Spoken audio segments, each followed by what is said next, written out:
Ready to start? Good stuff. I think I've got to press that there as well. There we are. One final press of a button. Now we can begin. Here we go, everyone. This week's ShineCast is underway any second now.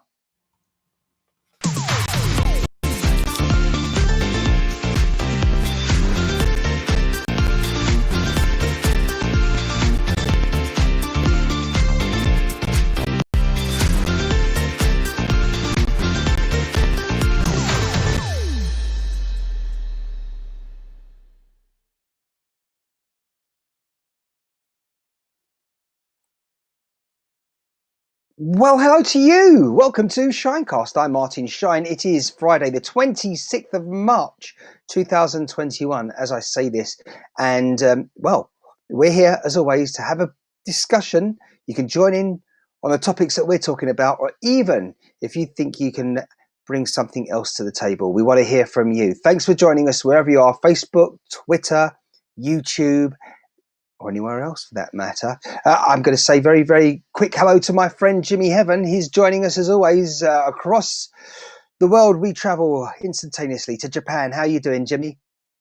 Oh, he's doing good. But first of all, I've got to make sure that the technology is all switched on. How are you doing? Good evening, good afternoon, good morning, whatever. Yeah, whatever time it is there. It's a good evening to me. Good afternoon to you. Tea time. Tea time for you. It's just after 20 minutes to 3 p.m. on this Friday afternoon in London, England. As I say this, but as you say, it could be any time, depending if someone's watching the replay. So it's a little bit early for tea then. It's a little bit early for tea. Well, it depends what tea you're talking about, because, of course, a lot of people refer to tea as sort of something between lunch and their evening meal, called dinner, obviously, and they have a cup of tea and maybe some cake or a little snack. What's the standard English tea? But often there's a lot of people out there will refer to their evening meal as tea. Okay. Well, particularly in the north of England, I would say. The regular, England, everybody thinks of when they think of like English tea time. What time? What time is it? Don't you have like a tea time special, or isn't there like? If you're having a cup of tea and a scone, for example, I'd say probably about 4 p.m. Quarter to 4 p.m. Through till 4:30. Small window, because not long after that, maybe as early as sort of 6:30 in the evening, you might want to sit down, watch some TV, and have your evening meal. Oh, okay.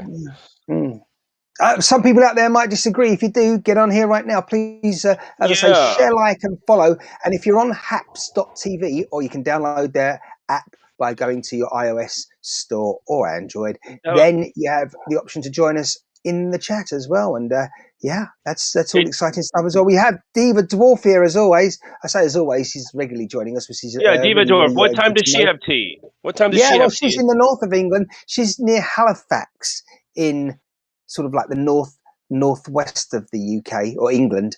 And tell us what your view is on that. Please do, Diva Dwarf. That'll be good to know. I hope you're well. I hope you're all well watching there at the moment, particularly as while we're broadcasting this, we're still muddling our way through the COVID-19 situation as well, with vaccinations well underway, another contentious issue for many people. So, Jimmy. Yes. What have you got? I'm actually living. The area that I'm living in is pretty smooth sailing. Right now in Japan, it's the cherry blossom season, where the cherry blossom viewing goes on. So like the whole country is like turning white and pink flowers everywhere. And a lot of places they've tried to limited viewings, because usually they put out blue sheets or have picnics underneath the trees, and they start drinking beer from the afternoon, having their lunch under the trees, under the cherry blossoms. And most cities have been stopping this now for this year, actually. So, but where I'm living, it's actually kind of a little bit opened up. So I'm going out this Sunday to the park. Awesome. Well, apparently the rules are starting to change on Monday here somewhat slightly. You can go out and meet people where you haven't been encouraged to do so up until then. So that's in 3 days time from now. And then we're still waiting. We're near the end of March, and on the 12th of April 2021, non-essential stores, including particularly barbers, some of those, and as I say, barbers, hairdressers will be definitely open.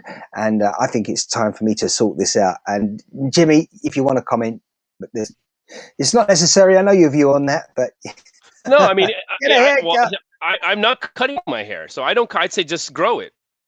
Yeah, I don't think Kojak would have been Terry Savalas. He wouldn't have been. Yeah, you can shave it. Shave it. You can shave it too. Grow a beard. Shave it off and grow a beard. Well, Jimmy, trust me. I don't know if you're. No, I'm talking about a full beard. Grow a full beard. Well, yeah.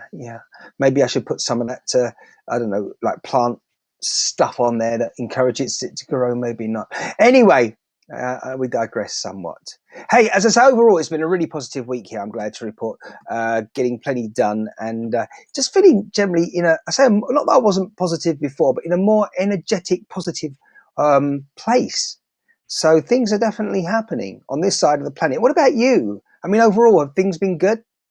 Yeah, I'm good. Actually last week I had a cold, so I had to shoot out a little early, but I'm at the end of the cold. I have a little bit of cough left. You know what's really stressful during this year and last year is to actually get sick is being stressful. Like not that, like you're already getting sick, which is bad, but when you get sick, like you have to like question it. Okay, is it COVID-19? I got a cough. Is it COVID-19? I got a headache. Oh my God, is it do I got the coronavirus? You can't like be sick. You cannot just be sick. There goes our PG-13. Out. No, no. You have to be stressed out. I'm totally stressed out about it. So you outside in public, you have to go somewhere. You have to do your business. I only got a cold, so it's not such a big deal. I can't even fucking cough. I'm gonna cough and everybody's gonna look at you. Our PG-13 definitely out the window, probably for the foreseeable. I will try to limit my language here. Limit it? What do you mean? We're going to mute you? Right. Moving swiftly on, we have another guest here today. Hopefully we'll have more than one. Anyone's welcome to join, but one person who has intentionally joined us today, he's more than welcome. And without further ado, let's skip across to the USA and say once again hello to Eric Hypes, who's near Knoxville on the Eastern Standard Time Zone. Hi, Eric. Well, how you doing? Hi. Doing really good this morning. Thank you. Good stuff. Excellent. Almost forgetting to unmute you there. I tell you what, with presenting and sort of following the conversation as well as making sure the tech is in order. It's no easy task. I'll leave it there. But anyhow, thank you for joining us. And how's your week been overall since we last spoke here on ShineCast? It's been good. It's been a little busy. I'm starting to learn I'm going to have to really prioritize and get a good time regimen to make sure I get all my stretching and exercises done with all the other activities that are coming up. Some sort of structure, it sounds like what you're talking about, because you and I, in so many words, have been talking briefly over the week, and things are pretty positive for you at the moment as well, aren't they, when it comes to, this community for sure on haps.tv. Yes, it's really good. Everything's kind of moving forward, getting busy, making a lot of new friends and connections. And so you're broadcasting too, Eric? You're broadcasting on your own too? Yeah, Monday, Wednesday, and Friday at like 8 p.m. Eastern Standard Time. I'm kind of progressive or slowly kind of moving into more of what I'm going to do. Right now, I'm just kind of talking about like meditation and different spiritual practices and dreams and things like that. And then later in the year, I'll start actually kind of doing some live demonstrations of different things. Okay, tell me when you start giving out lottery numbers. Then I'll start a. I've explicitly been told I can't do the lottery numbers. That'll affect me in a negative way. No, I know about that. I know that you're supposed to use your whatever energy or power you have. It's the karma thing. Yeah. But got to be guided by karma. Good stuff. Yeah, absolutely. I'm only joking. What's at the top of the list at the moment, Eric, when it comes to spirituality and that side of things, sixth sense, and all the sort of, all the sort of areas of conversation that most people, I would debate, don't have frequently enough, if at all, with themselves or people around them. What right now is sort of heavy in the ether, so to speak, and where should we be focusing? Yeah, that's a good question. Surprisingly enough, something that you and Jimmy Martin talk about quite a bit is, just what's going on in the day-to-day real world, so to speak. And I when I work with people, one of the first things I tell them is, first you got to be honest. That's like the most important first thing, and then that also entails you got to be honest with yourself. So one of the first things people should start really being concerned with is cleaning out all their false belief systems. And that's what y'all talk about a lot here on ShineCast. Is there's a lot of programming out here, and so you got to kind of, your cup's kind of full right now, and you kind of got to empty it out so you can refill it with the proper appropriate stuff. And then once you do that, you have to really start getting into discernment, discerning what's good for you, what's not good for you, what applies to you, what applies to other people. And just having that dialogue, asking questions with the sincerity to actually get answers that are in truth. Right. Yeah. That's a. This is what I'm sort of talking about. Absolutely, is that we just need to have this dialogue more. We need to be aware, certainly more. The average person, which I say I once was, I'm not sure I'm completely out of that zone yet, but yeah, certainly you're I'm ready to. pretty average. There you go. But I'm always willing to listen to new ideas, thoughts, and be educated, because that's it. We don't just leave school, college, university, and that's it. We're always learning every day, as you know, from the moment we wake up to the moment we our mortal coils head for some rest. So yeah, enlightening ourselves as well as obviously others is a good thing. And as I've said plenty, and I'll say in the future, just because we're not quite there yet ourselves doesn't mean that we can't sort of help with people that are just starting on that journey as well. So however much we've learned, however small it is, the snakes and ladders board analogy again, if you started the game last week and you're already on number 22, then you don't need to be at 100 to be helping those that are just starting out from 0, 1, 2, 3, etc. Absolutely. Now, we've just come out of Mercury Retrograde, and I just want to be put right here as well.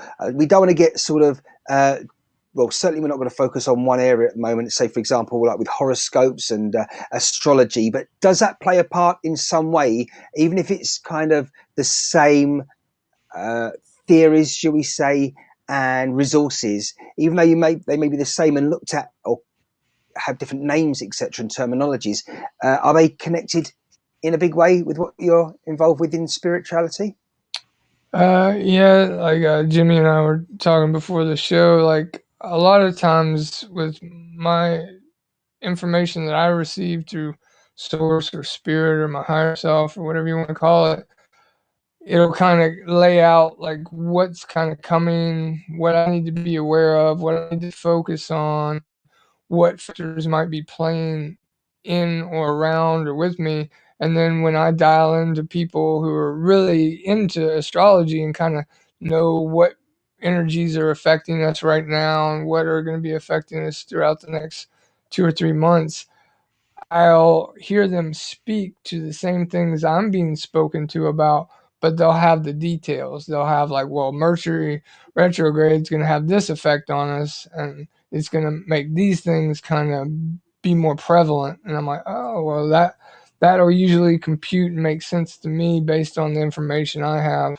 and I can kind of see how that plays out. Okay. And like with the Mercury retrograde, a lot of people, when they hear about it, they're like, oh gosh, we're in Mercury retrograde. And they start kind of pointing the finger and passing the buck, so to speak. And for me, in the last 3 or 4, 5 years, it's more about realizing, okay, we're in Mercury retrograde, And that's actually bringing things up that I need to look at. Like if I'm having communication problems with a certain individual, maybe start looking into that and say, why am I having those issues? And that way I can speak to it better, or maybe kind of polish or rub that stone a little bit and get some more clarity and maybe some traction with that person or that situation. So it's not necessarily a bad thing. Yeah, everybody takes it, as I think I mentioned before. People read whatever you read into. There's like so many ways of reading things. I think any information, I try not to read bad into anything. It's just a different angle or different perspective. And so that's why, when you read, we don't want to get too much into this, but like horoscopes, it'll be like 100 people giving you 100 different kinds of reading. Depending on who's reading it, their perspective is a little bit different. So, and anything that's, there's really nothing negative. There's really nothing negative. It's just everything is a turning point. If it's usually when people say it's a negative thing or you're like in a downswing of things, it's usually just a turning point. So yeah. Absolutely, as you said, reflection, self-reflection at the moment, Yeah, good point, Jimmy. Good point. One thing that is always on my mind, it's one of the first things, and few things that I know about Mercury retrograde, is that as the planet Mercury does have a lot to do with communication and important matters, like, for example, communications have to do with deals, agreements, that sort of thing in our everyday existence, maybe signing a contract for a new car, or a house. Let me mention something, Martin, right now, because you mentioned a car. Mercury is not only for the communications. Also, I think it's supposed to. You're supposed to be careful of buying. Was it electronics and stuff like that too, and cars, motor things, because the possibility of you having to return them, because during this time things get a little fishy. Yeah. So don't buy a car during Mercury retrograde. But otherwise, you might end up with a mermaid from that last comment that Jimmy was making there. No, you might have to return it. That's what they usually say. No, that's Well, the other thing is as well. I mean, it might have a fault with it, mechanical fault, electrical fault. This is why it's always a good thing to wait until Mercury is no longer in retrograde before signing the deal. All electronics, a lot of other electronics, whether it be computers and other things like that too. Mm-hmm.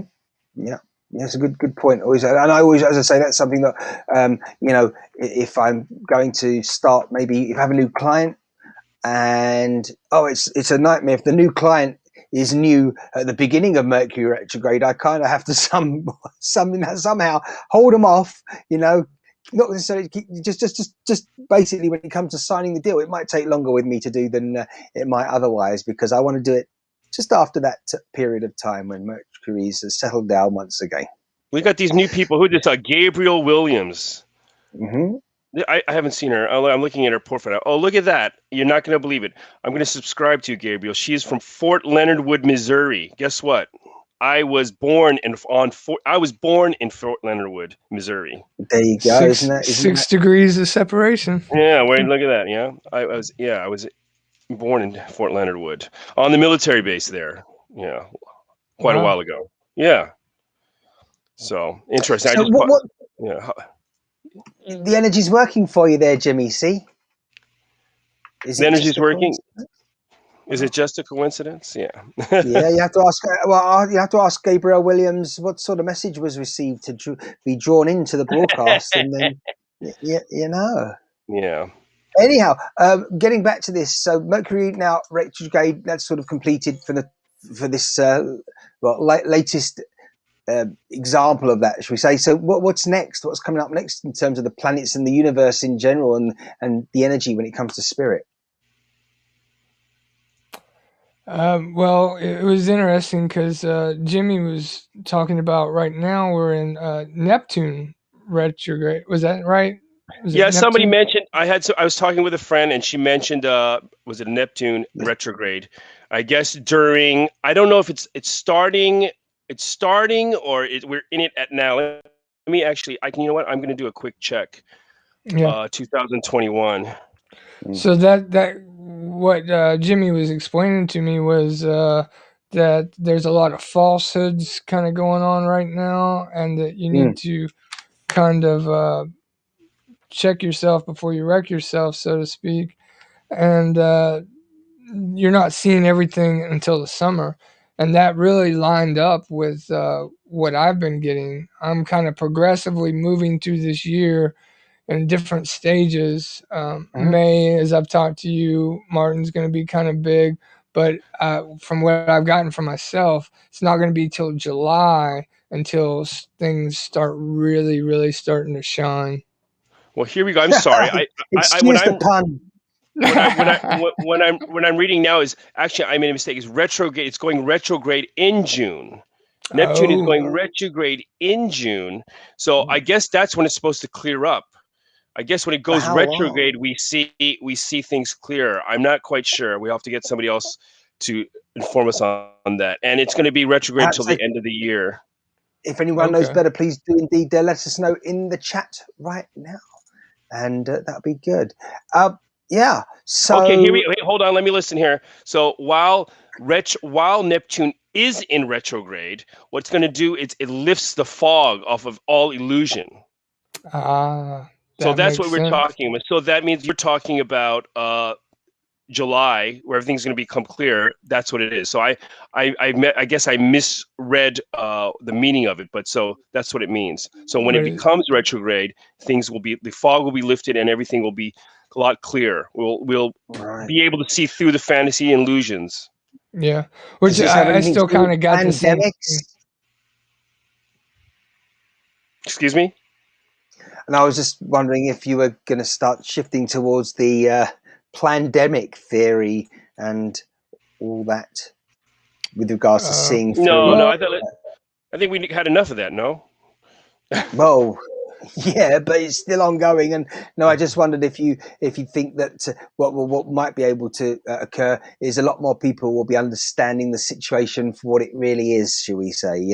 I mean, right now, for example, with COVID-19, we've had some emergency measures in place when it comes to laws and people being able to travel internationally. Unless you have a very good reason to do so, you cannot travel internationally out of the UK at the moment. And that's been like that for quite a number of weeks now. And this week, yesterday, the Prime Minister requested that these measures are extended significantly, and they have been for a further approximately 6 months, end of September, beginning of October. So those measures are still in place now.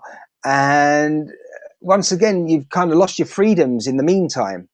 And we just wonder how long that's going to go on for.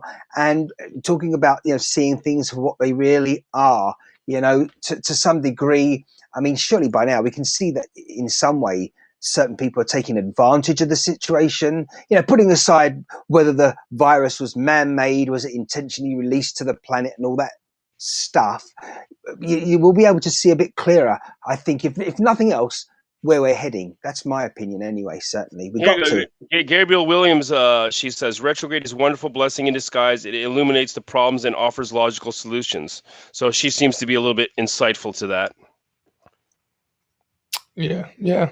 Which is kind of like what you and I were talking about earlier, Jerry. Yeah.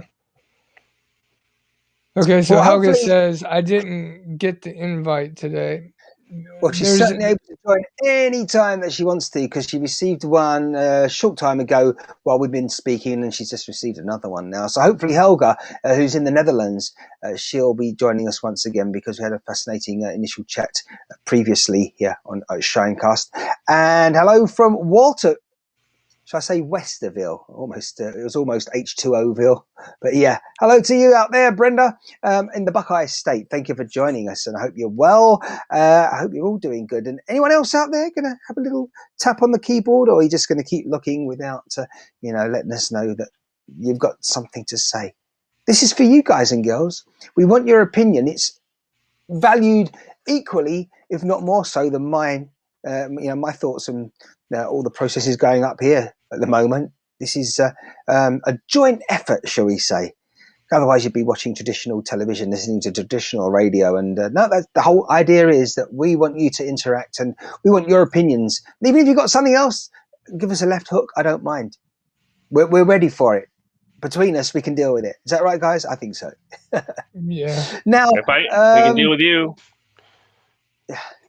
So, yeah, Eric, we want to move on to this topic now. Jimmy, you're familiar with ayahuasca. I'm going to jump to it because I feel like we're not going to get there. Ayahuasca, when we're talking about spirituality, of course, a lot of it's been in everyday life.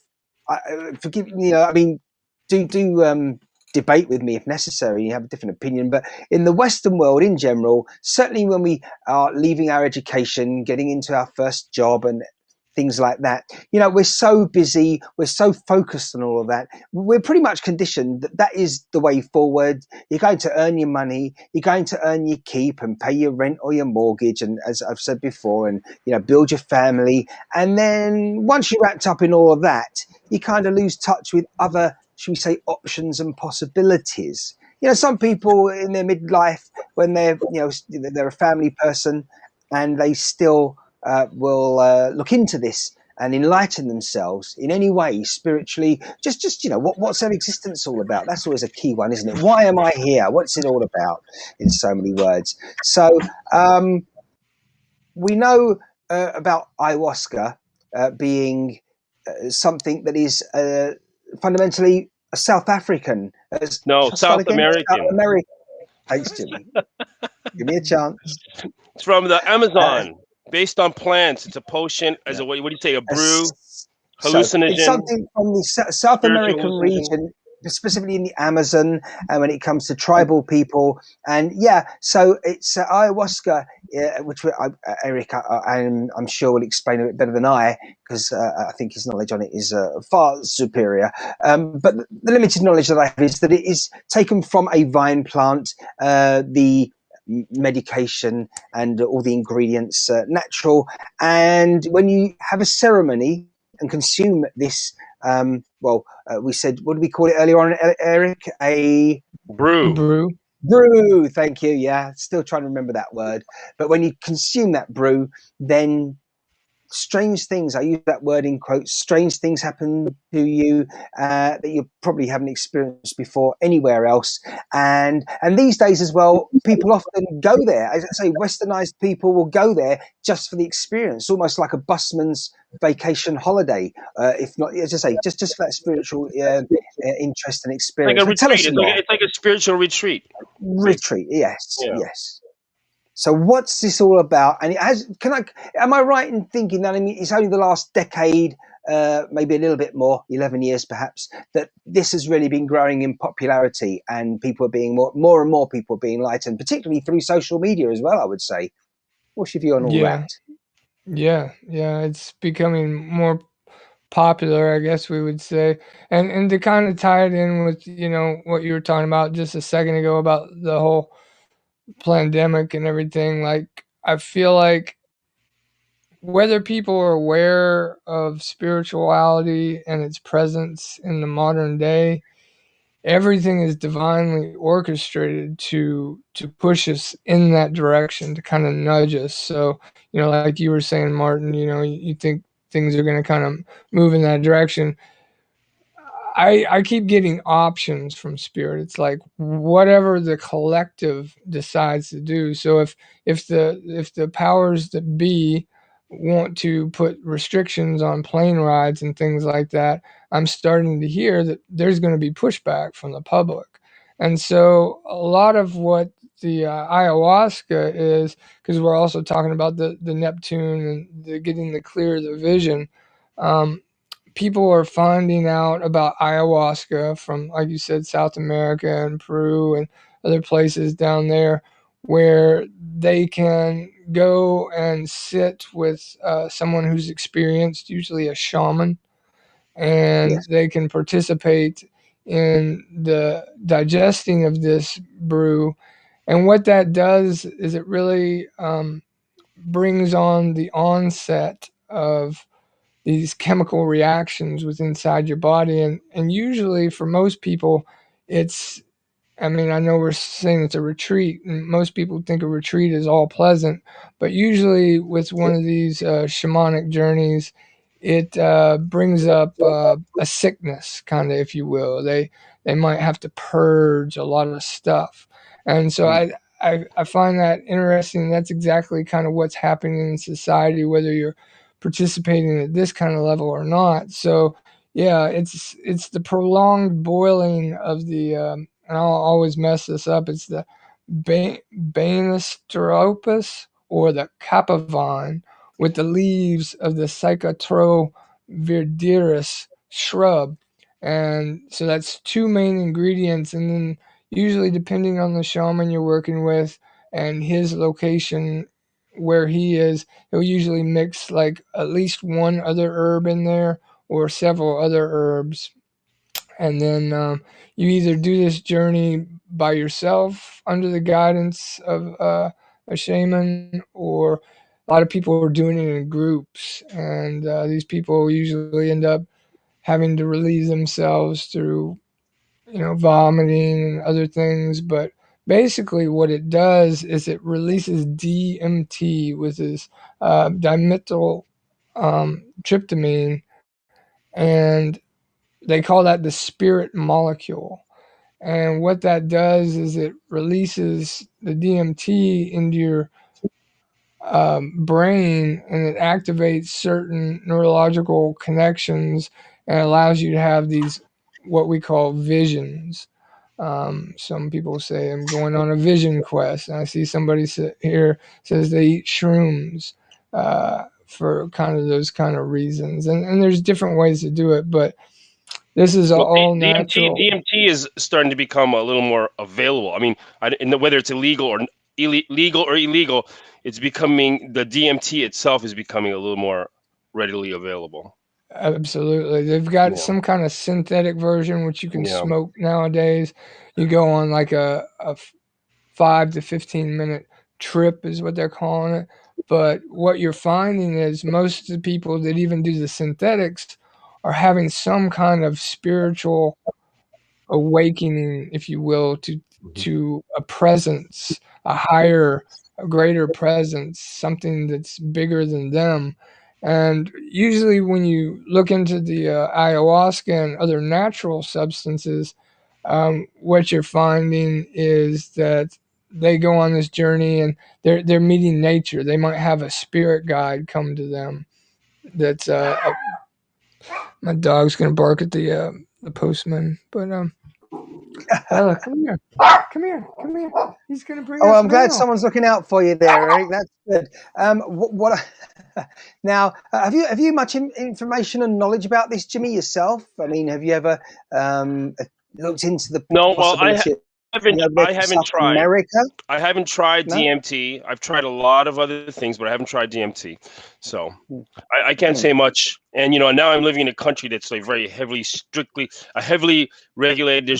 There's absolutely no way I could be doing it here. Yeah, can't do anything here. Right. Now, just want to pick up on something Eric was saying, and I think it's very important to note that people, when they do head and greet with the shaman, often they are being overseen during this ceremony, and I think is often very important, particularly if it's the first time you're doing something like that, because I've heard reports as well. A lot of people, they just, well, they're almost out of control, shall we say. Some, as you say, are vomiting. They're not feeling too good. So I think it's necessary, certainly, to be supervised while going through like we often do with new things in life. So yeah, it's worth emphasizing that, I think, for those that are sort of thinking about dabbling in such areas. Helga, welcome to you in the Netherlands. Thank you for joining us. Thank you. I'm sorry, I had my camera open and I tried 2 or 3 times to come into the room and it didn't work. So I messaged Eric if the broadcast was still going on. Yes. And suddenly I saw that I left my camera open and now I'm here. Excellent. There you are. You see the energies working in mysterious and positive ways again today. Do you have much insight into the ayahuasca ceremonies and this side of our existence? No. The only thing, when I listen to how it works, it is just to open that door of something that also exists inside of us. Yes. In some way, I see that myself. I couldn't agree more. It's something I've absolutely thought myself. It's almost like the beginnings of that new opportunity, and as we were saying before, something new for us to explore and just take on board as part of our everyday education, with our other senses, just to be aware that possibly there is more to our existence than those senses that we're already taught with, allow us to realize. To remember, because we came in a situation of forgetfulness. We were born with some of us, most of us, we forget through our life what we are. But like, for instance, Eric and Des, they could remain their essence, even though the struggles in life. Very, very, very important. And thank you for another great, very simple and concise reminder. So you're saying almost that again, because we're all taught in sort of the Western way, it's very much use it or lose it. Most of us, we go to nursery, we go to school. Those around us don't really focus teaching us in that way, and therefore we very easily, as you say, forget it and don't even realize that we still have the potential there. We do forget it, but we have to understand there's a large amount of people that even choose not to. So they consciously choose, as well as subconsciously. Subconsciously and consciously. So I think consciously they choose that.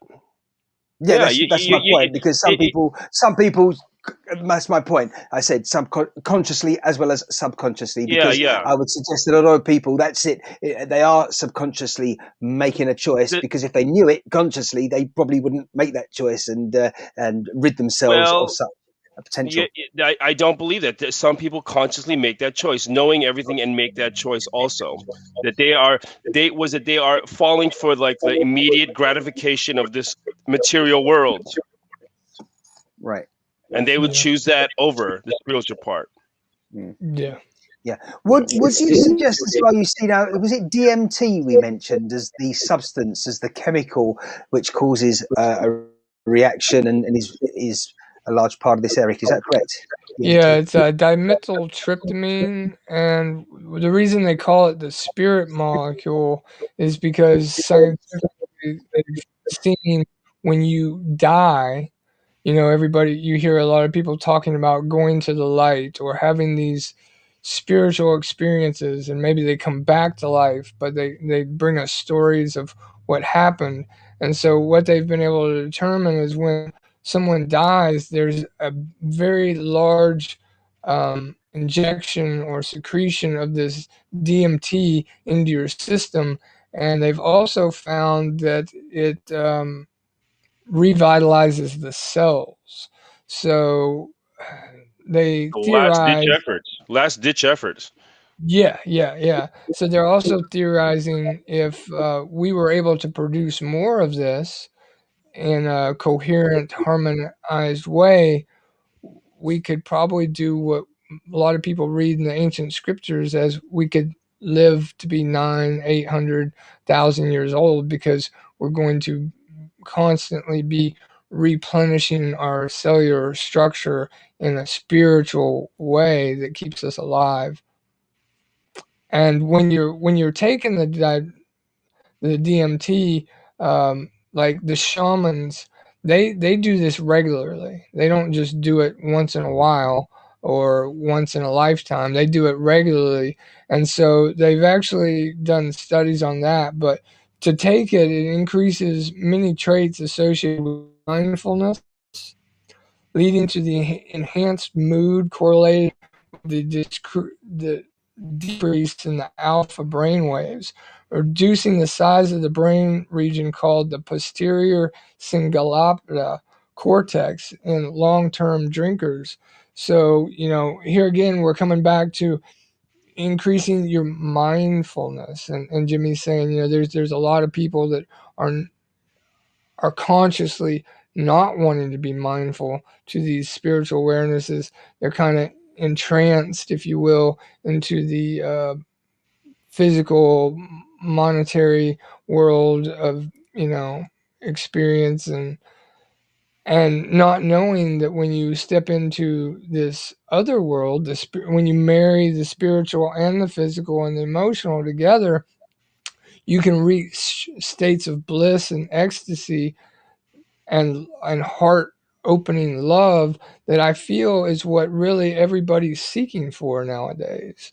And so it's kind of like a conundrum. We're kind of stuck in a loop where we want these things that are available to us, but we keep participating in the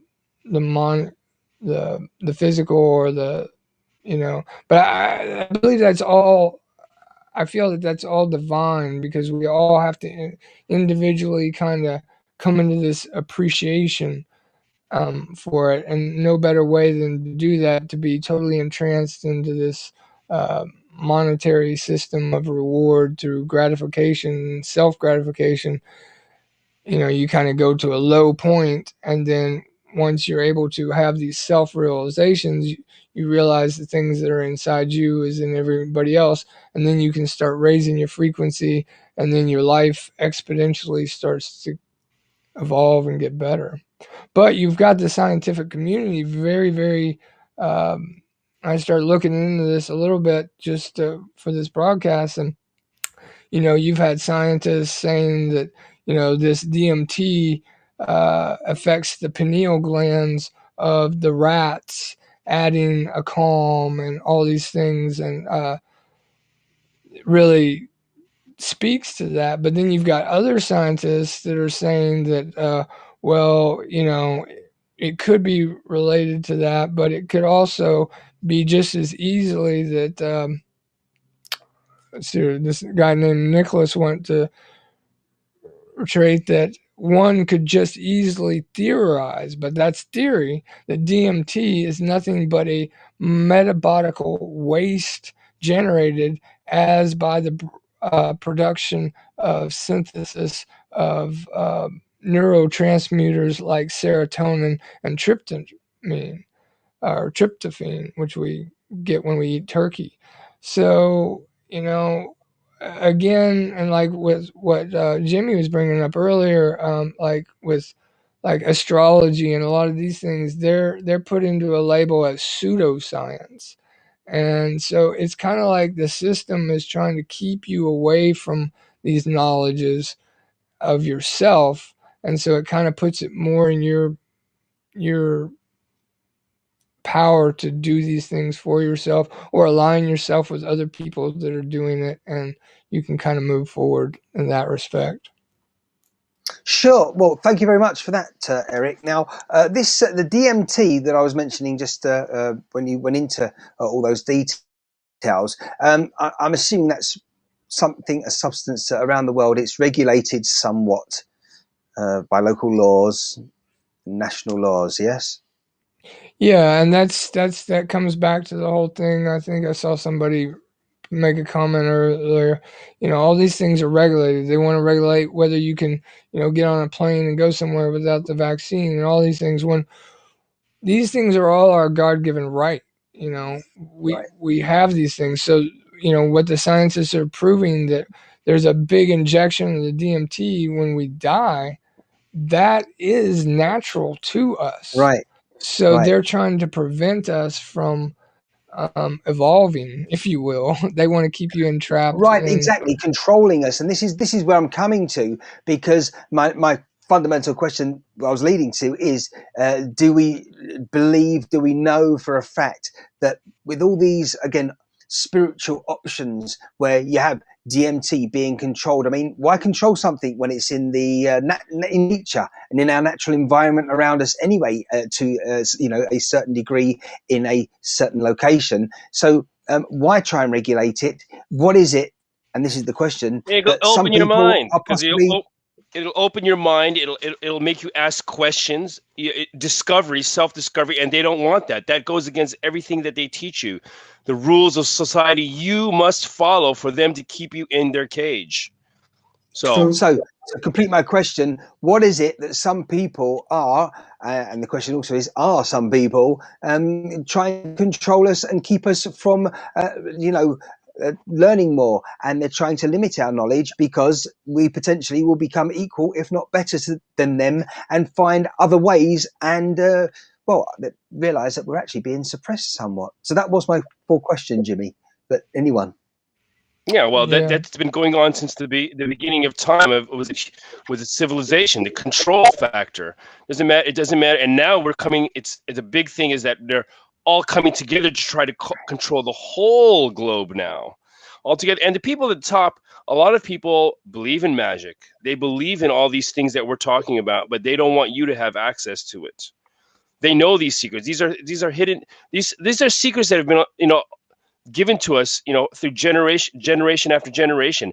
I mean, you even hear about these books that we don't even know about, that people have never seen, that are hidden in the Vatican. All this knowledge, probably originally from, was it libraries of, Alexandria, transcribed from Egypt.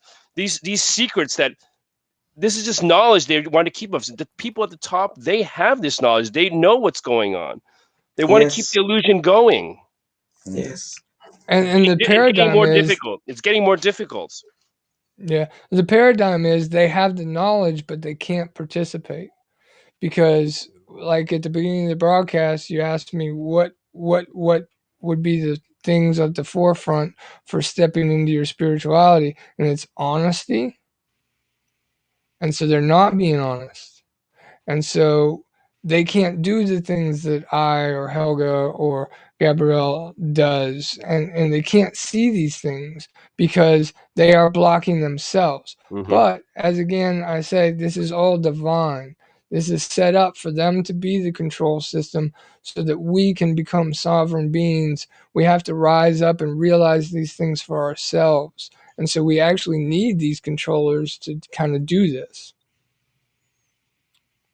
Right. No, I absolutely understood, Eric. And before we continue, you mentioned Gabrielle Williams, who is actually about to join us any moment now. When I press the right buttons here, that one might help, and we can see you now, Gabrielle. Hello to you. Yes, you're there. Oh, good.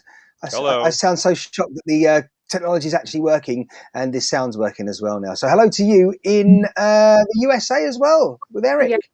Yep, I'm like a hop and a skip away from Eric.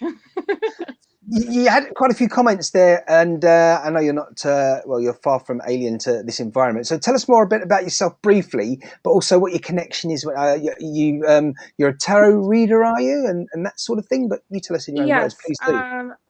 I do tarot, oracle readings. I do a little bit of mediumship every once in a while. Spirit comes in, says hi, and brings whoever needs to come through.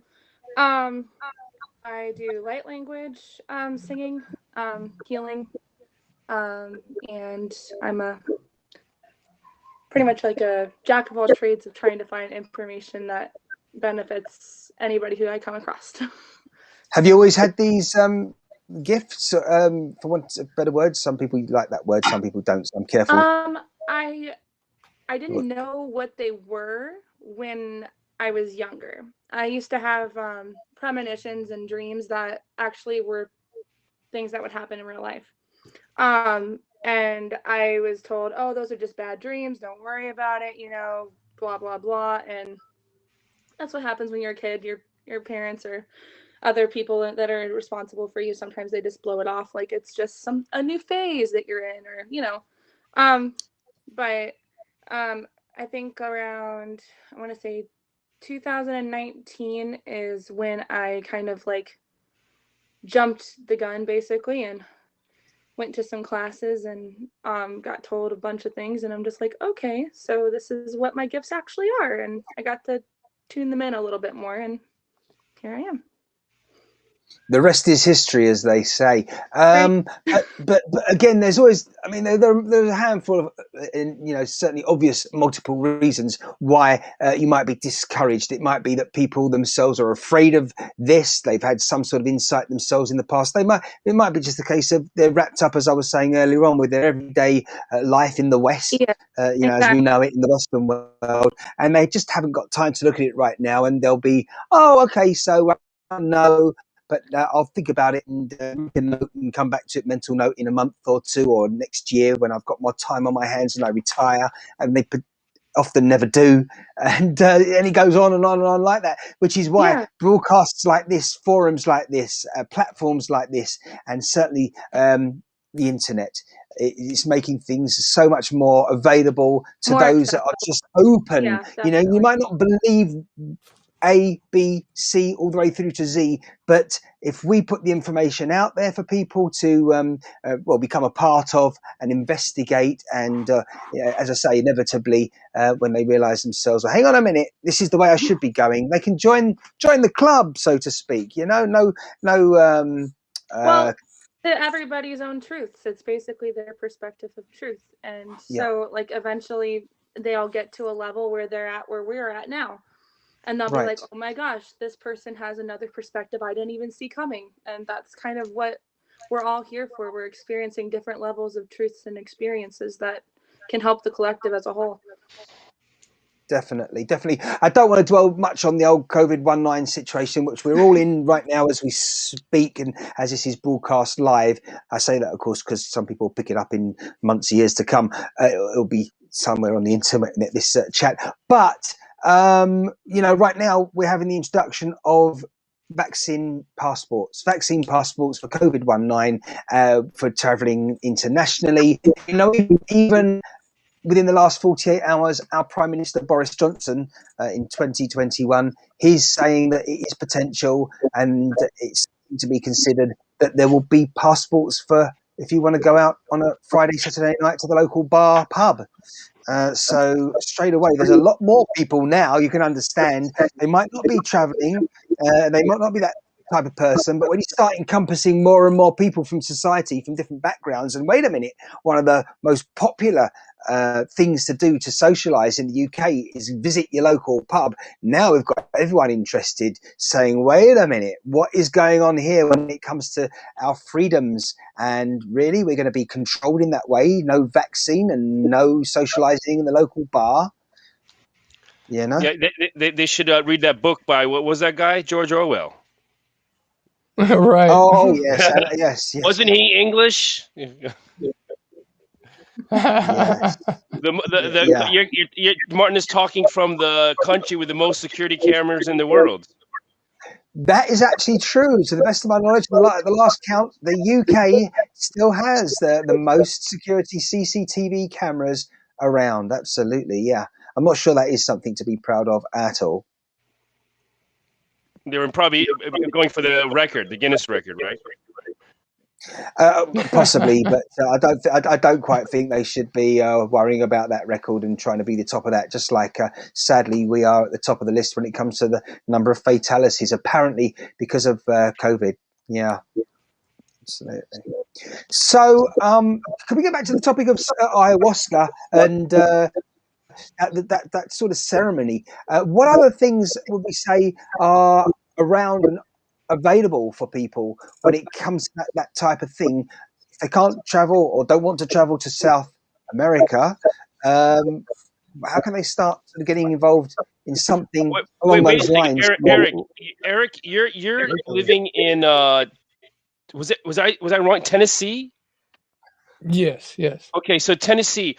What kind of just to figure out what kind of situation or what area you're living in. What are the regulations in Tennessee? I was living in California. They started freeing stuff up a little bit.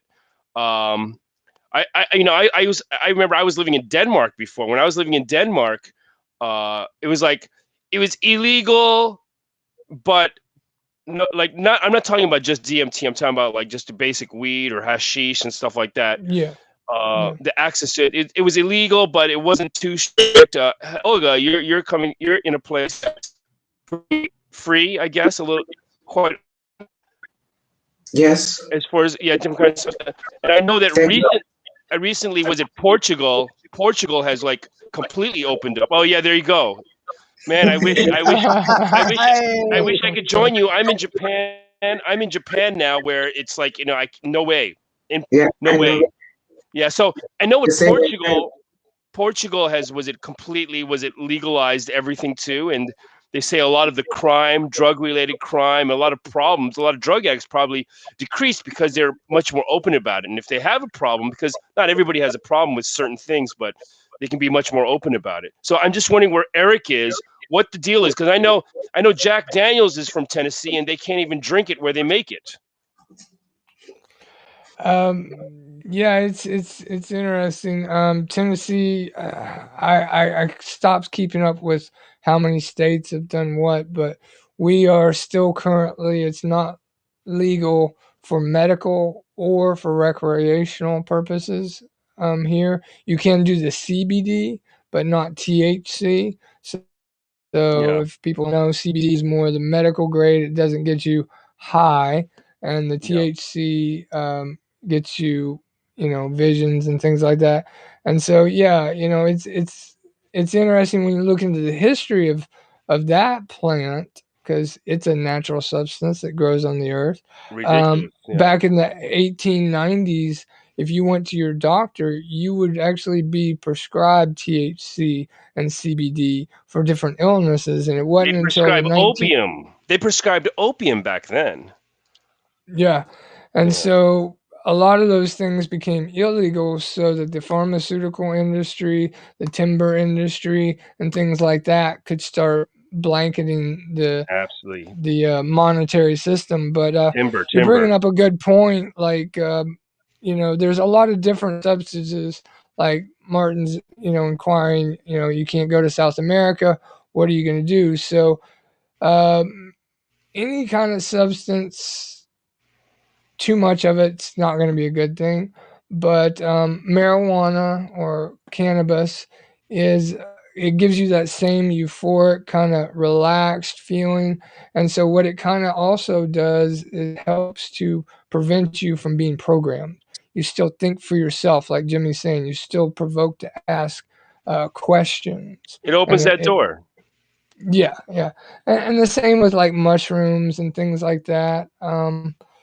So it's very interesting that we're being and here's the one of the parts that why it's funneling down to this is you've had the whole sexual scandals with the children and all these things coming into the view of the world, and the powers that be that have, like you've been talking about, both of you, controlling this for so long, they're actually scared of the public knowing the truth because they're afraid that we'll string them up and hang them.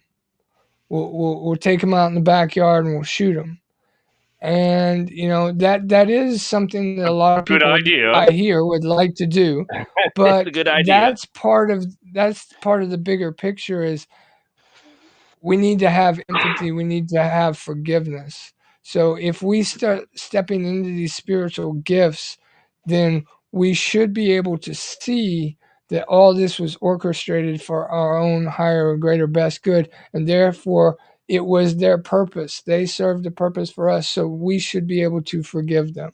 That doesn't mean that we shouldn't maybe make sure that they're not doing things with small children or anything like that, but we don't need to just kill because You're I talking about think the people. somebody The people they serve a purpose as a gatekeeper or a place that keeps society a little bit in line. yeah, so that we can discover it and step it more fully into our power. Because when you're suppressed in any kind of way, or like when you go to take the ayahuasca, you're entering into a ceremony where you are taking the poison.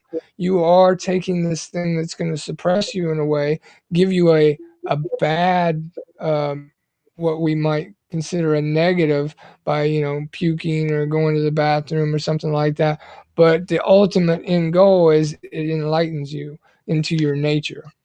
Okay, I have something to add here because not only about ayahuasca, and I think it has to do with a lot of different. And you know what?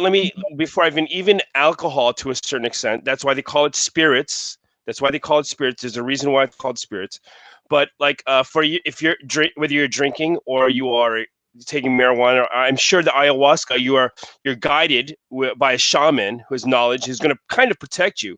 But bad trips. You hang out with the bad spirits and you enter into that doorway, you open that doorway with bad spirits around you, you're going to feel bad. So there are, like, it's not just all positive. It has to be guided right. For the right purpose, the right reasons, the right direction.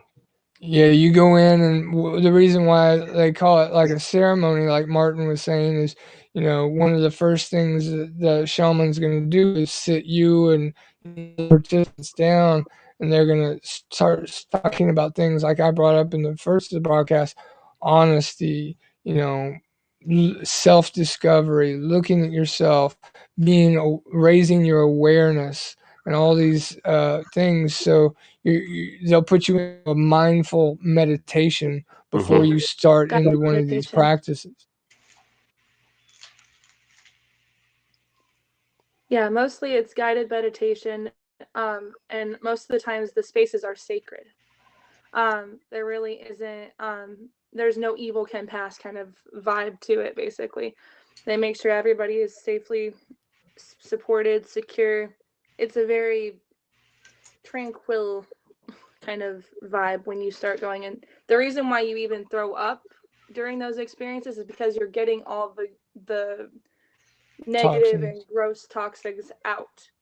It has nothing to do with it being like a reason to get high.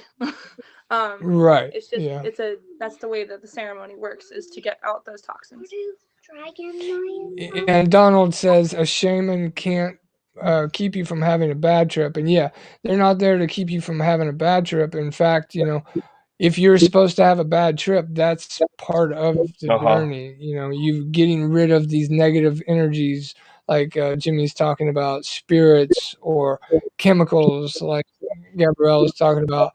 So it's all designed in a self-cleansing, like I was talking in the beginning, emptying your cup because you filled your cup with a bunch of hoo-ha-ha or BS, and now you need to empty it and fill it with things that are of value that are going to help you prosper in life. You needed to go through that process. If that's what the feelings you're going through or the emotions you're going through, what you're seeing is that you had to go through that process. Yeah. Sure. Everything happens for a reason in that particular aspect. But they are watching over you. They're taking care of you. Yes, absolutely. Yeah, they don't want you to pull a Jimi Hendrix and choke and die on your puke or something like that. Wow. There's some insight there, that's for sure. Food for thought, some heavy stuff potentially for some, certainly for me anyway, let me say that, just to digest all this, going forward, it has to happen because there's so much more to explore.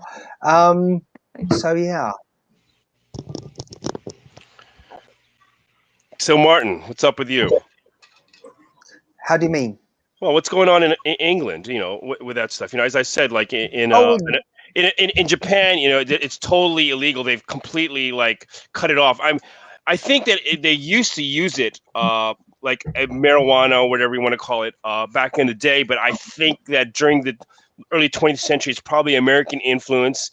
And as Eric was saying, there's like the lumber industry, newspaper industry. Newspaper industry was a big deal at that when they tried to promote paper in the lumber industry and the newspaper industry, because you could produce more paper with hemp. So they kind of stopped that from happening. But I know that I was reading about we were talking about not the THC, but the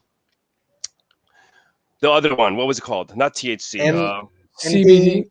The CBD that DMT, yeah. CBD that I know that the Brits have been actually, there's been a lot of medical studies in England about that, and the CBD studies. Has there not been, or are you aware of that?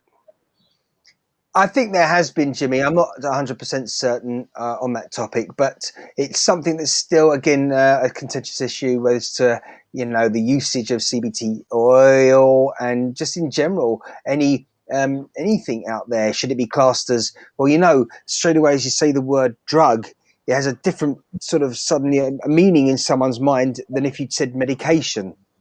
Right? That's how we're conditioned, when we're kind of talking about the same substances. You can talk about cannabis is a drug or a medication. Well, that depends whether the individual's taking it as a potion. being prescribed. Maybe it could be a potion. Could be anything, Jimmy, but the point is, as I'm saying, in general lexicon, in everyday terminology, if somebody says to you, hey, that person over here, they're taking drugs, it means something different to if they're taking medication, yet it could be the same thing, right? Depending on whether it was prescribed from their doctor or they bought it from their local drug dealer. Yeah. So, as I say, we are even screwed up just with that initial entry into a conversation, so I'm just saying we need to kind of break down the barriers there before we even begin talking about, is it good for us, is it bad for us, and more to the point, should it be allowed? Does anyone, I hope we're making sense there. I think from my opinion is everything should be allowed, except for harming people and killing people and stuff like that. But almost everything should be allowed. The problem is, though, mind-altering substances, some people out there aren't disciplined enough to know that if they're going to work as a pilot, for example, on a 12-hour shift, I don't know how many hours they work, but let's assume they do 10, 12 hours. Yeah, okay, if you're going to fly that plane, yes, it does have autopilot, but you still need to have your senses around you. Absolutely, and if this is smoking, one of the biggest joints in the world, then it's probably not the most sensible thing or Martin, responsible thing to be doing. You're absolutely right. But when you've been smoking those, what did you say? What were you smoking? What were you going to be smoking? A joint. Because when you smoke that joint, you are the pilot. You didn't right. Get the joke? Okay. I kind of did. Yeah. I know you'll be flying in one way or the other, but when you've got 300 people behind you there, you're sitting in the cockpit. I'm saying that there are, however few they are, even one is too many. Irresponsible person, then we've got a problem there. So obviously that's why authority steps in, etc., etc. We've seen it as well. Again, I've got to go back to the COVID situation. There have been protests after protests after protests, in the last 12 months while the virus has been ensuing. But you can just see immediately that a number of people, don't get me wrong, protest is necessary, it's great, and free speech, etc. But how many people I've been watching in close proximity without masks or even an attempt to just, keep the virus at bay from their spray. Anyway, Yeah, and it's interesting that you say that too, Martin and Jimmy, because like I said earlier, any of these substances can be of benefit to you, but the moment that you cross that threshold where you lower your vibration, then you are now susceptible to lower vibrational spirits or energies or emotions and things like that. So yes, there is the responsibility. And when we're talking about a responsibility, we're also talking about responsibility for keeping our self in order, but also our home. So, talking about the timber industry coming in and, influencing things. What are they doing now? They're cutting down the Amazon at record rates.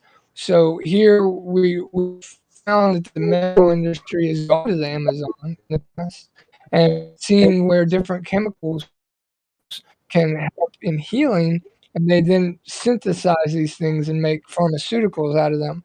But also, what the Amazon provides besides natural medications is it provides air, oxygen, H2O, and what spirit is the ether, the air. It moves on the wind, and so we're really finding in our today's society that everything is encroaching on us, and we've got to kind of respect and have the responsibility to be the caretakers of ourselves and the place that we live to be able to find harmony. Absolutely. Glad there you go. A bit of agreement here too. Yeah, I'm listening. Any other comments there, Gabriel, Helga? What are your thoughts? I need some comfort. Sorry. That's okay, Gabriel, no problem. I know she's got her hands full there. I saw earlier on. I think her manager's there at the moment, or agent, one or the other. But yeah. Helga, just would you like to add anything to the conversation there? I mean, what are your thoughts? Well,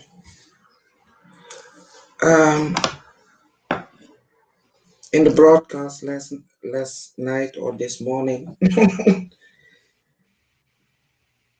I spoke about what we came to do,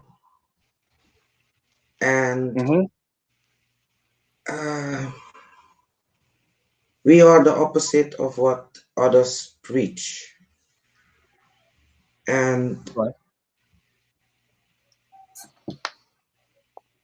about the vaccine and all the things that we are going through, it's, in my view, for each one of us to make a choice. And every choice you make, it's a good one. Because it's bad.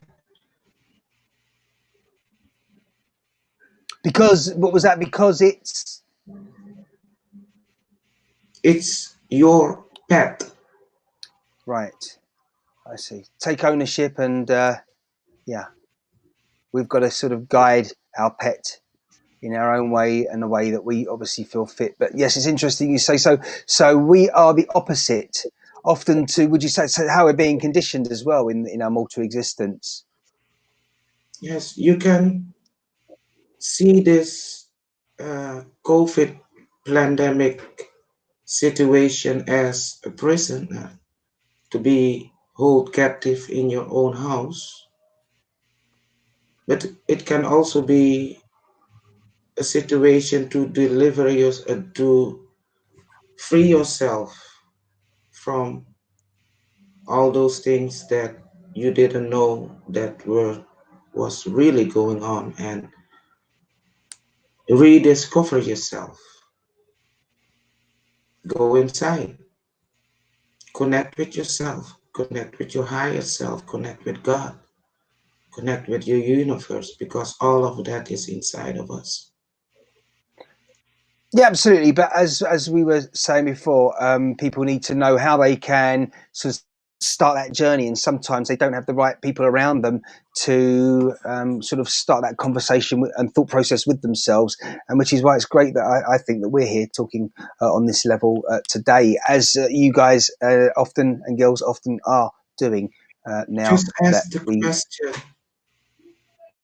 to the universe or to God, how you want to call it. Ask for those that will resonate with you to enter your life again. Right. No question is stupid. Like, even if you're asking yourself the question, it's not stupid at all. Yeah. It's just a matter of you expressing how you're feeling. We made a tent. Sure, and Helga, I mean, would you suggest? I mean, your broadcasts that you have on online, people can connect with you right here. They can find you obviously by checking out your profile here. But this is something you're talking about all the time. Yes, and having this type of conversation and encouraging it as well. Yeah. Yes, yeah. Because what I say is what is also inside of you. If people like me, it's the part that you like about yourself.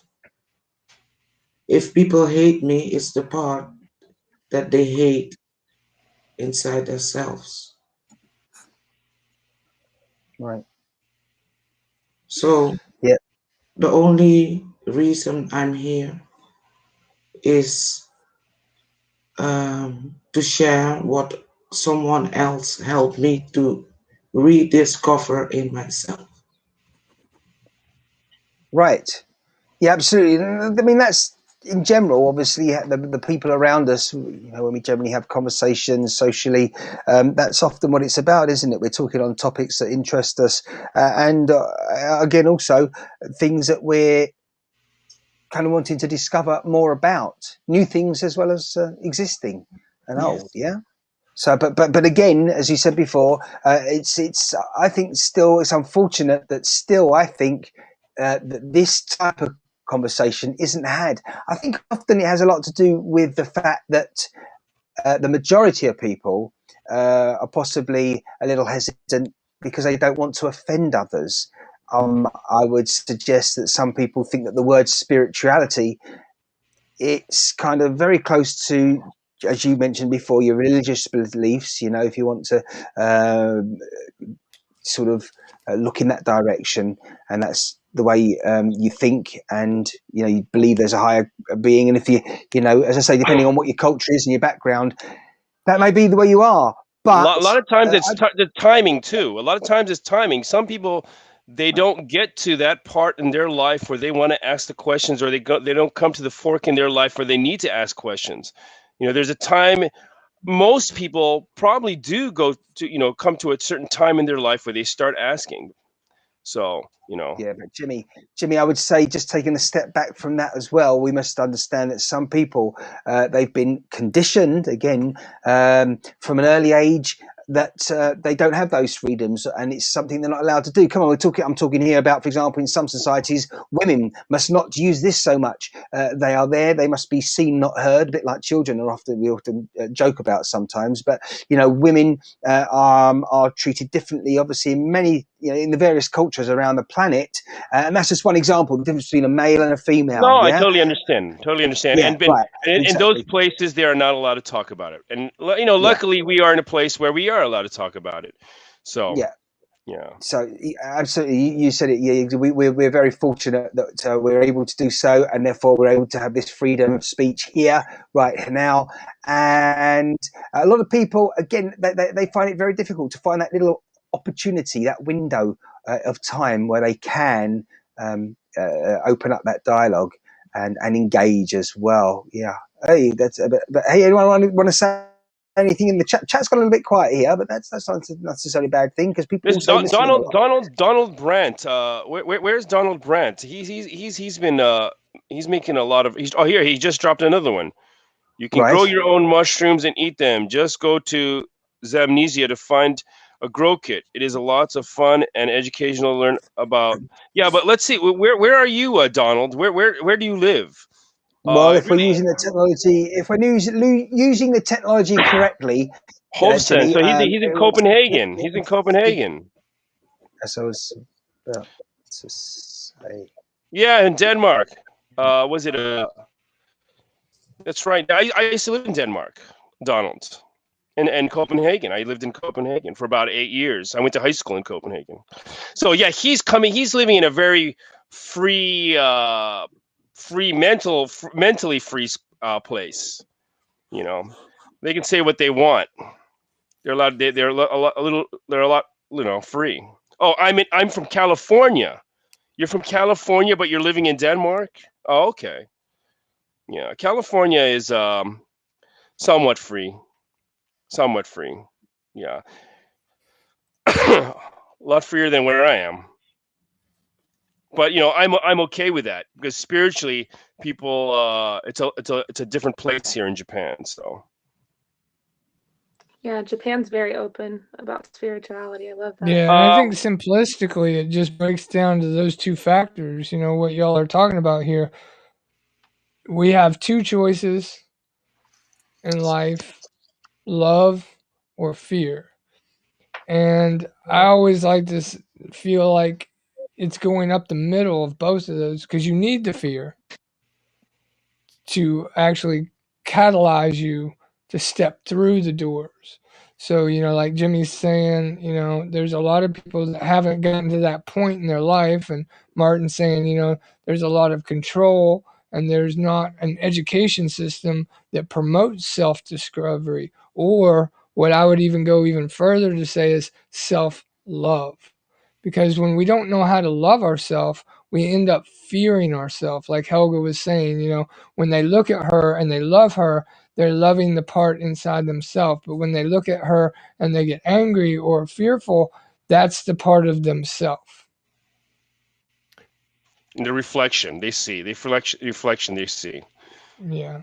Yeah. So as soon as you can look and see that the yin and the yang is the fear and the light is the love, and you need both to coexist, then you're more susceptible or ready to access that love, because you know that's really what's going to help give you the answers that you want. But right now we're being entertained, and being entertained is a form of illusion, and so you're not ever really addressing these things. So it's interesting, going back to the Jupiter, or I mean the Neptune retrograde. It's going to break the illusion, you know. And so once everyone can break those illusions of fear and start stepping through them, you've chosen love over fear. Absolutely. I think it's a very interesting aspect. What you was it? Helga was mentioning that you know when you look at her or whoever, if whoever you're looking at, and if something you dislike, it's the dislike of something, a character that you are familiar with, but you dislike in yourself, and maybe that the other person that you're disliking is able to express it, and you fear that part of them expressing it. So it's that reflection part. It's a very fascinating thing.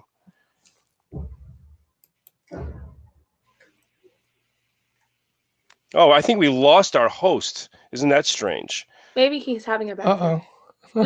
Oh, he's still definitely in the mix, listening around. Oh, absolutely, yes. Carry on, Jimmy. Host number 2. Number 2. I'm Did you say number 2? Producing. Oh, producing. Carry on. No. I don't know what's going on there. What was the fundamental question there? I didn't quite grasp. There was no question. Jimmy was there a question? Jimmy was pointing out the what Helga had said and the importance of that. Yeah, the reflection. Like when you look at somebody and there's a certain dislike, that usually is the reflection that you see, that you could, something that they are expressing is something that you have in yourself that you associate, or you understand, but you dislike yourself, or you don't know how to express that part of you.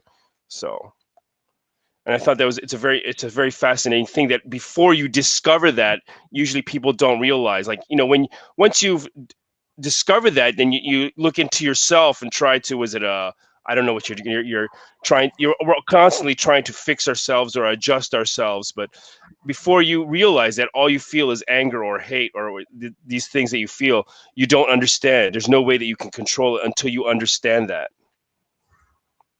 That was my point.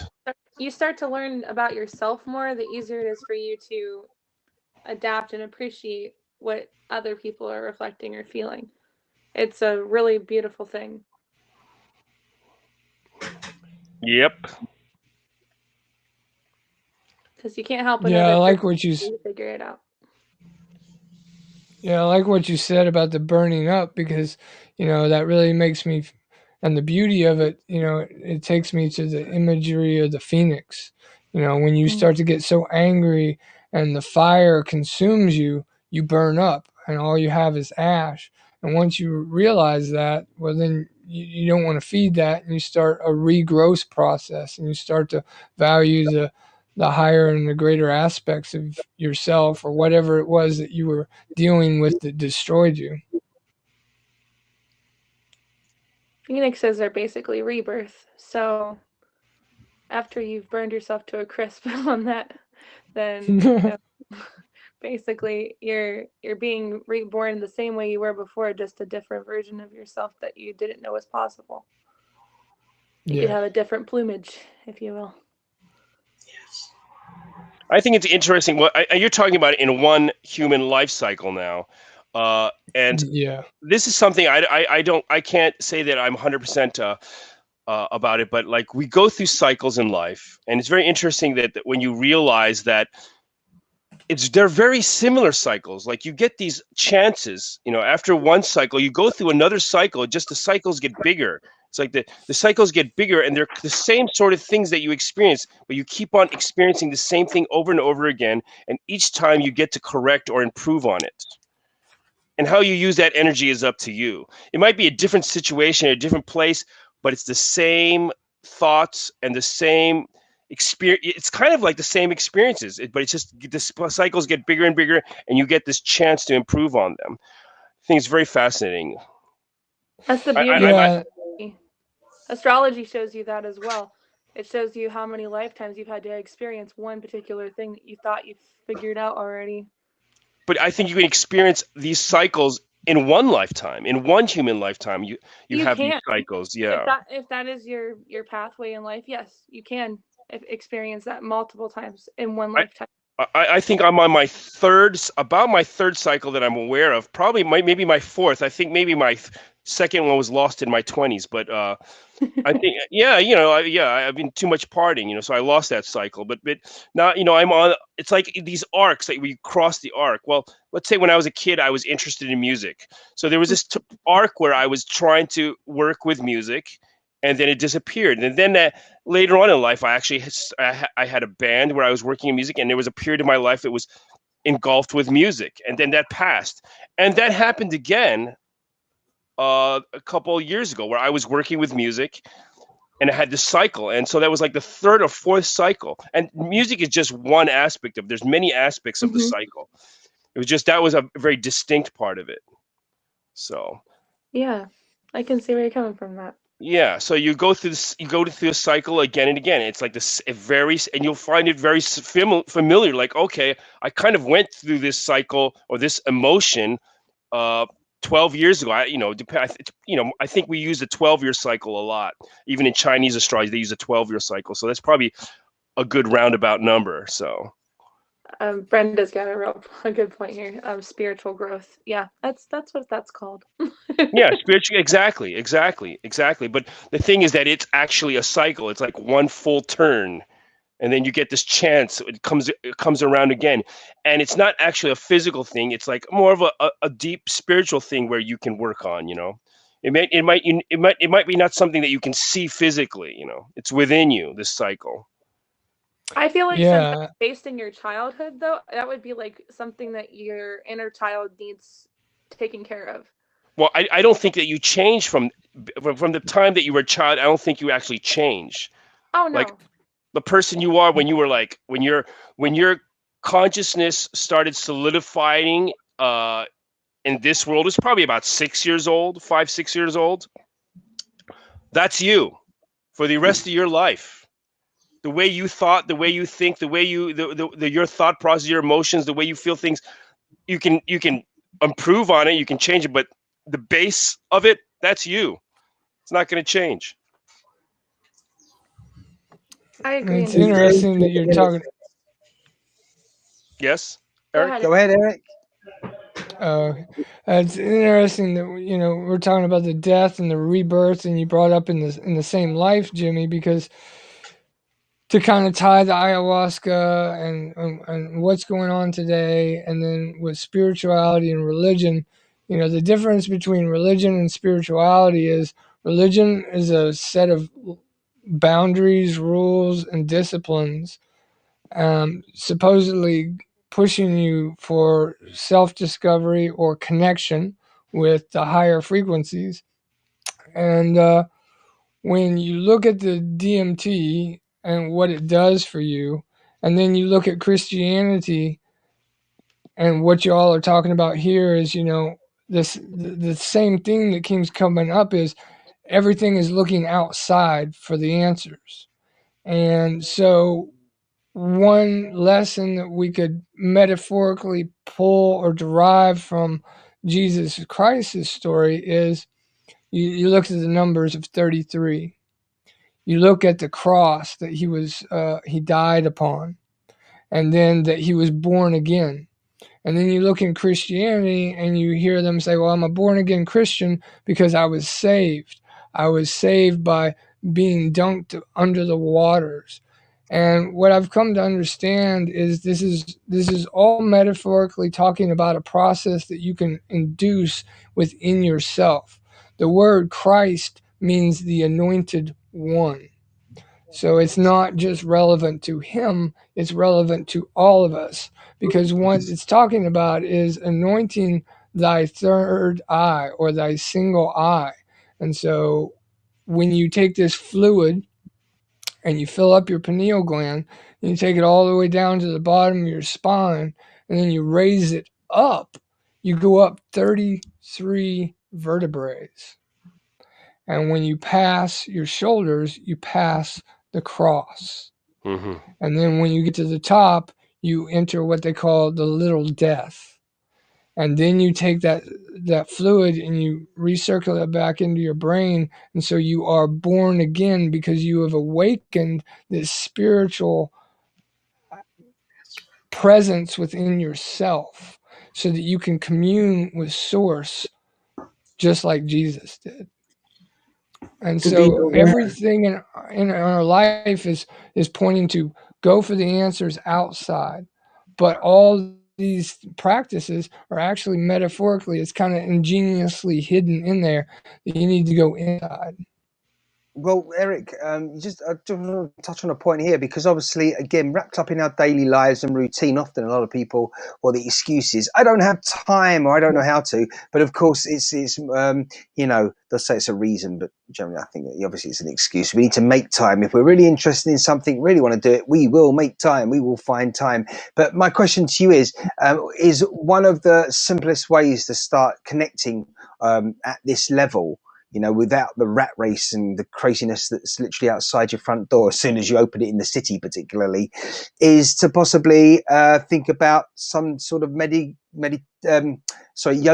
yoga, which leading to meditation, I was going to say. Yeah. And that would be, is that probably the most sort of accessible way for the average person listening right now? Yeah, very, very good point. Meditation, that's what's basically been the fundamental of saving my life. And so a lot of people get intimidated by that. I know as growing up, I was labeled a hyperactive child and I was into extreme sports, surfing, rollerblading, doing all these things.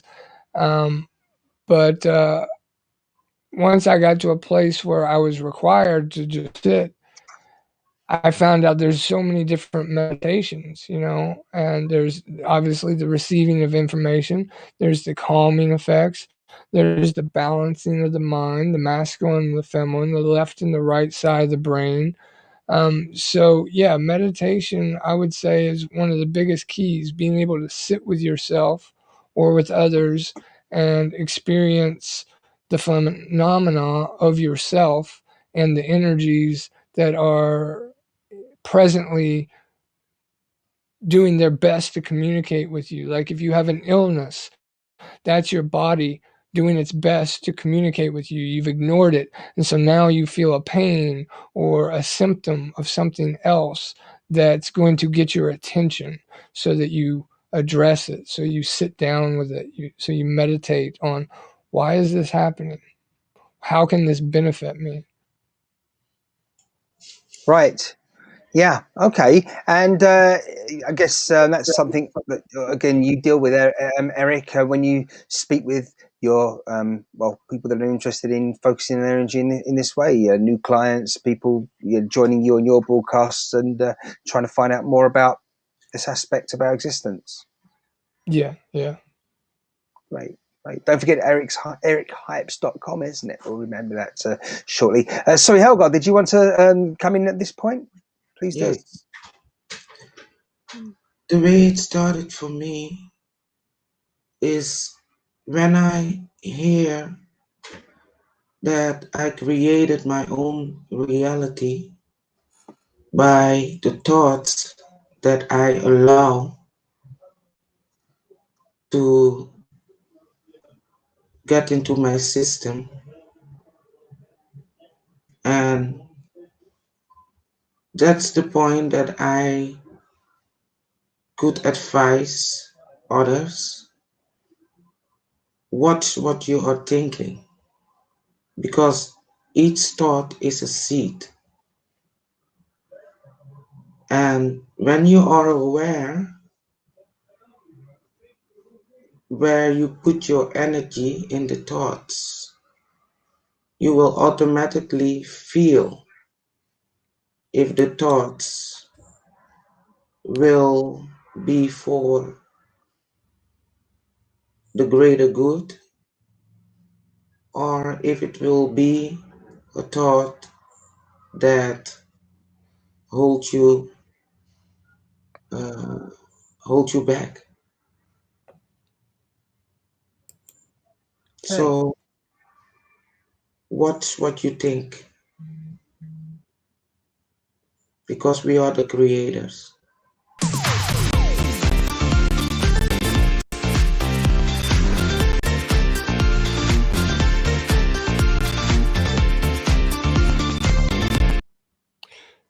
Yeah, very powerful. It kind of takes me back to what Jimmy was saying at the very beginning of the broadcast when you asked him, how he was feeling, and he said, nowadays, since COVID's, you get a cough and your first thought is, oh, do I have COVID? Oh, I've got a headache. Oh, do I have COVID? And that's kind of the whole programming of all of this is, they are dictating or feeding you a negative program that controls your thought patterns. And so meditation and spirituality, getting to know thyself, that's really your only cure to that directive.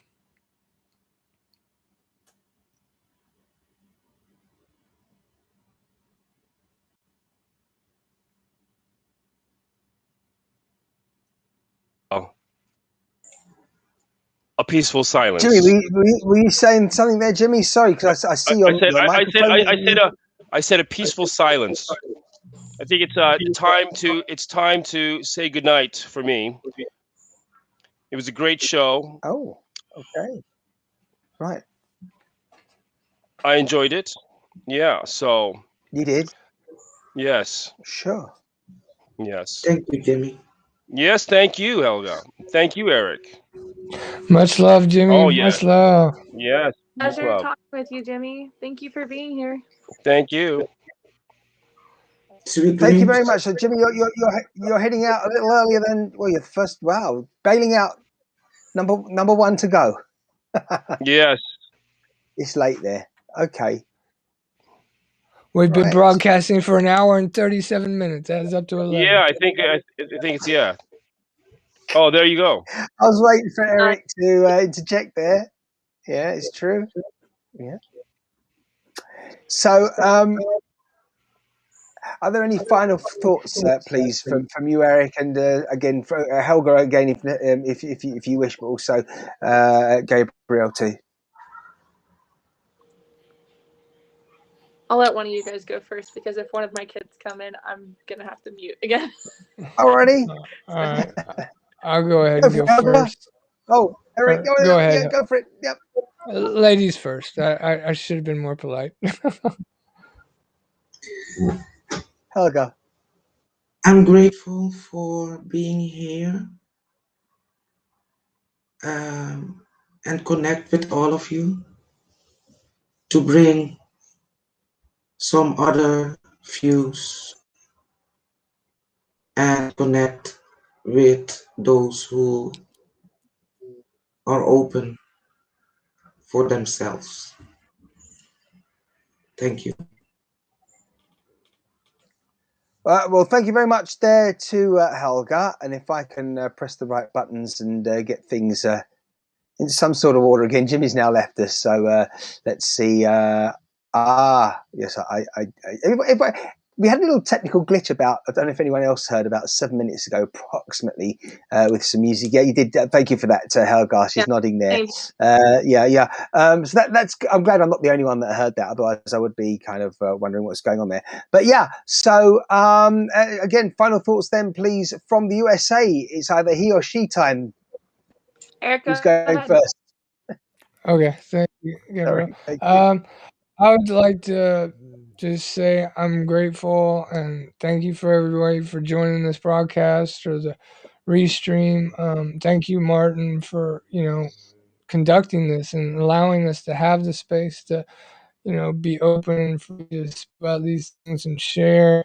And I really feel it's imperative to share these things at these moments, because the way I've been receiving it, and Martin and I have talked about this, there's a great synchronicity. There's a great, Helga talked about it, just ask the question and the people will start showing up. So I consider everyone here a part of my family, it's part of my spiritual family. And my gratitude is for you all. Thank you for showing up. Thanks for you for being you. And I love you all.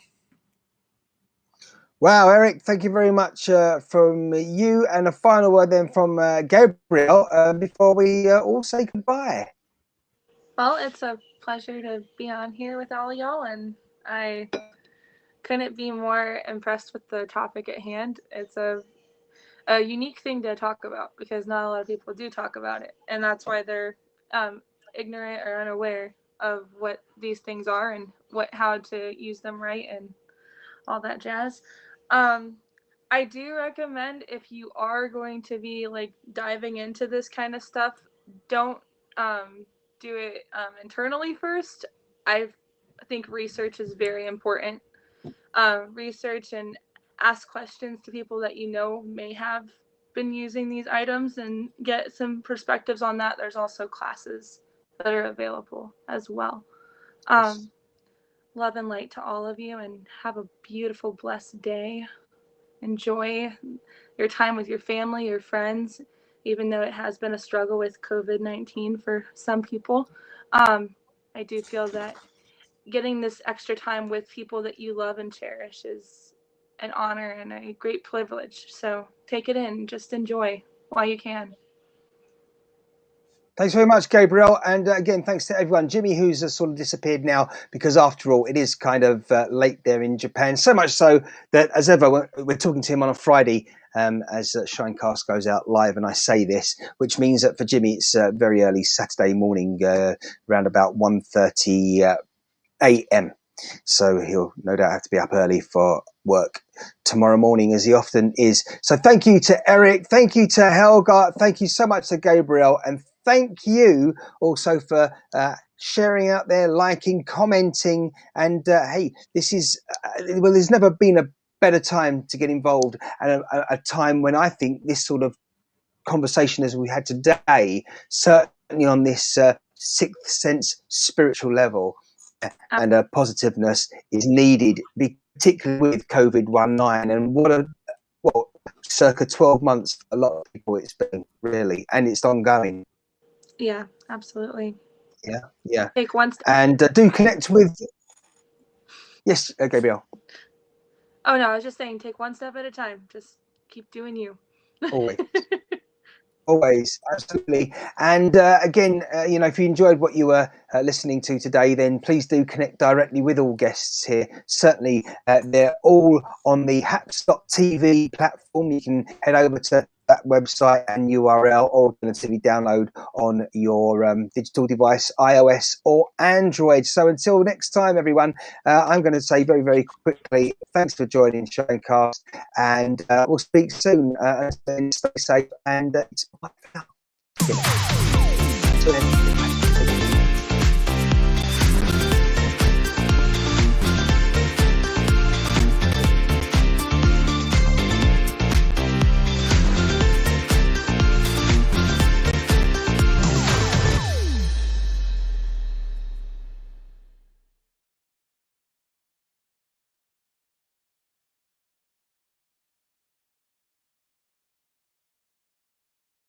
That's good. That's good. We're still live, everyone. I'm just going to end the live in a moment when I come back in vision there. We're all back.